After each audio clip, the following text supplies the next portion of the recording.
ডিমের তো বেশ অনেক রকম রেসিপি এর আগে আমি আপনাদের সাথে অলরেডি শেয়ার করেছি, বাট আজকে যে রেসিপিটা আপনাদের করে দেখাবো সেটা দেখবেন একটু আলাদা, একদম কম সময় কম উপকরণ দিয়ে আর খুবই সহজে এটা আপনারা বানিয়ে নিতে পারবেন। আর এটা আপনারা সার্ভ করে নিতে পারেন রুটি, ভাত, পোলাও বা পরোটার সাথে। তাহলে চলুন রেসিপিটা শুরু করা যাক।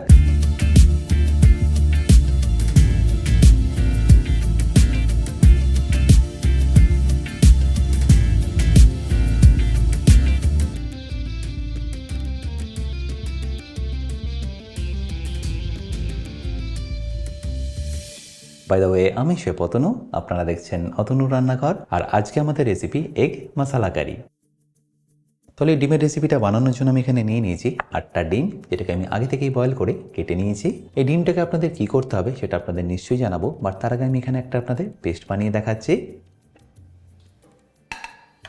আর পেস্টটা বানিয়ে নেওয়ার জন্য দেখুন এখানে আপনাদের কি লাগছে। প্রথমে নিয়ে নিয়েছি রসুন, তার সাথে আদা, তারপর টমেটো। রসুন এখানে 2 ভাগ নিতে হবে আর আদা 1 ভাগ, আর তারই সাথে টমেটো এখানে আমি নিয়ে নিয়েছি 3টে। এছাড়াও লাগবে ধনেপাতা আর তারই সাথে ঝালের জন্য কাঁচা লঙ্কা। এবার এই সব কিছুকে আমি ভালো করে পেস্ট করে নেব।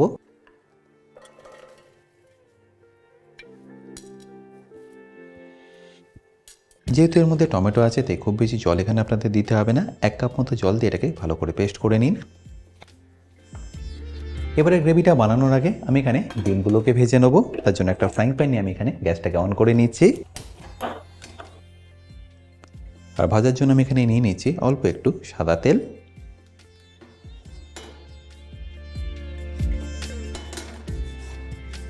তেলটা হালকা একটু গরম হলে আমি এখানে দিয়ে দেবো নুন,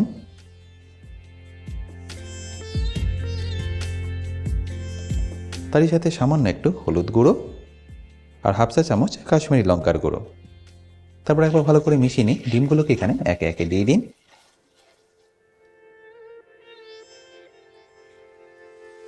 ডিমের কুসুমের সাইডটাকে আপনাদের প্রথমে এইভাবে নিচের দিকে দিয়ে দিতে হবে। তারপর ফ্লেমটাকে স্লো করে এটাকে ভালো করে ভেজে নিতে হবে।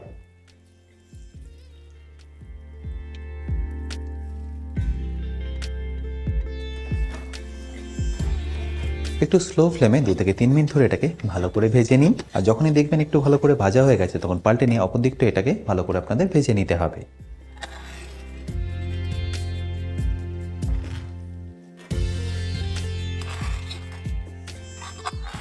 নিশ্চয়ই দেখতে পেলেন সবটা ডিম আমি এখানে ভালো করে পাল্টে নিলাম। এবারে অপর দিকটাকে আমি 1 থেকে 1.5 মিনিট একটু ভালো করে ফ্রাই করে নেবো। এরপর যখনই দেখবেন দুটো দিক ভালো করে ভাজা হয়ে গেছে তখন এটাকে তুলে নিন আর রেখে দিন একটা প্লেটে পরে ব্যবহার করার জন্য।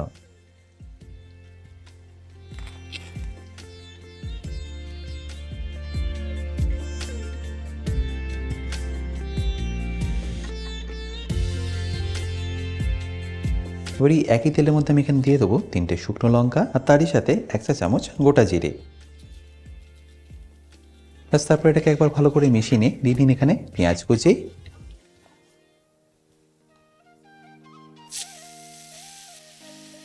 আমি এখানে 2টো পেঁয়াজকে ভালো করে কুচিয়ে ব্যবহার করলাম। আপনারা চাইলে পেঁয়াজটাকে স্লাইস করেও ব্যবহার করতে পারেন। এবার পেঁয়াজটাকে আপনাদের ততক্ষণ ভেজে নিতে হবে যতক্ষণ না পেঁয়াজটা একদম লাল লাল হয়ে ভাজা হয়ে যাচ্ছে। প্রসেসটাকে একটু ফাস্ট করার জন্য আমি এখানে দিয়ে দিচ্ছি স্বাদ মতো নুন।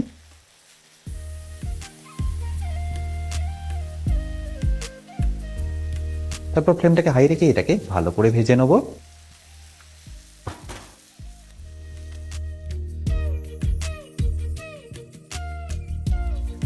দেখতেই পাচ্ছেন পেঁয়াজটা এখানে কিন্তু বেশ লাল লাল করে এখন ভাজা হয়ে গেছে। ব্যাস, এই স্টেজে আপনাদের এখানে দিয়ে দিতে হবে যে পেস্টটা রেডি করে রেখেছিলাম সেটা। আর পেস্টটা দেওয়ার পর এটাকে ভালো করে মিশিয়ে নিন। যতক্ষণ না টমেটোর কাঁচা গন্ধ যাচ্ছে ততক্ষণ এটাকে ভালো করে আপনাদের কষিয়ে নিতে হবে।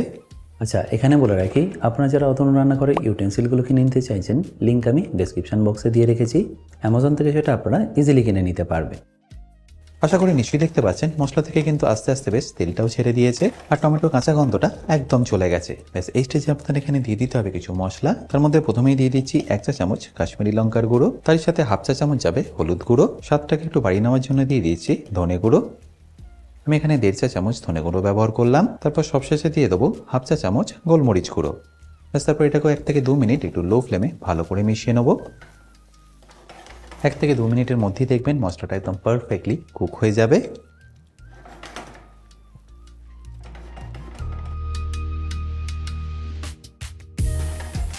দেখুন মশলাটা এখানে কিন্তু এখন পারফেক্টলি রেডি। ব্যাস এই স্টেজে আমি এখানে দিয়ে দেবো পরিমাণ মতো জল গ্রেভিটাকে বাড়িয়ে নেওয়ার জন্য। জলটা দেওয়ার পরে ফ্লেমটাকে হাই করে এটাকে আপনাদের আবার একবার ভালো করে মিশিয়ে নিতে হবে। আর মেশানো হয়ে গেলে এটাকে আপনারা ভালো করে একবার ফুটিয়ে নিন।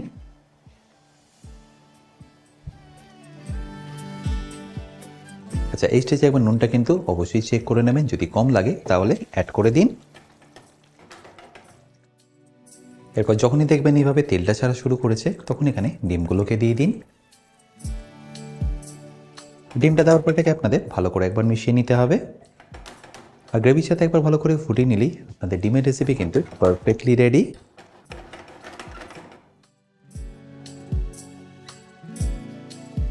আর ভালো করে ফোটানো হয়ে গেলেই এটাকে আপনারা পরিবেশন করে নিন। আর তার আগে এটাকে আমি ফাইনালি ফিনিশ করে নেবো অল্প একটু গরম মশলা দিয়ে। আচ্ছা এটা আমি আপনাদের পরিবেশন করে নিশ্চয়ই দেখাবো, আর তার আগে আমি আপনাদের একটা পোলাও বানিয়ে দেখাচ্ছি, যেটা এই ডিমের রেসিপিটার সাথে খেতে দেখবেন দারুণ সুন্দর লাগবে। আর পোলাওটা বানানোর জন্য আমি এখানে একটা ফ্রাইং প্যান নিয়ে গ্যাসটাকে অন করে নিলাম। তারপর তাতে দিয়ে দেবো 2 থেকে 3 চা চামচ সাদা তেল, আর তারই সাথে 1 বড় চা চামচ ঘি। তেল আর ঘিটা গরম হয়ে গেলে আমি এখানে দিয়ে দিচ্ছি কাজু, যেটাকে আপনাদের হালকা একটু প্রথমে ভেজে নিতে হবে। আর কাজুটা ভাজতে ভাজতে যখনই দেখবেন কাজুর মধ্যে হালকা একটু কালার আসা শুরু করেছে তখন এখানে দিয়ে দিন কিশমিশ। তো সেটাকে একবার কাজুর সাথে ভালো করে ভেজে নিই।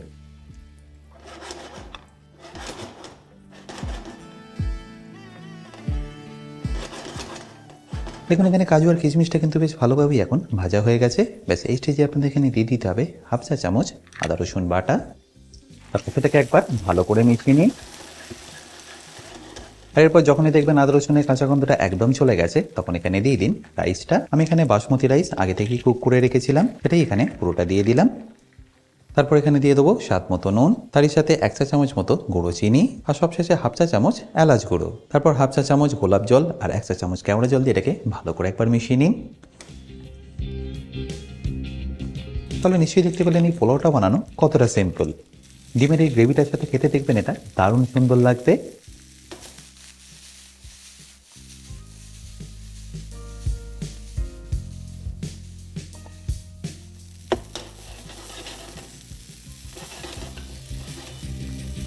আচ্ছা এবার আমি আপনাদের এই দুটোকেই সার্ভ করে দেখাচ্ছি।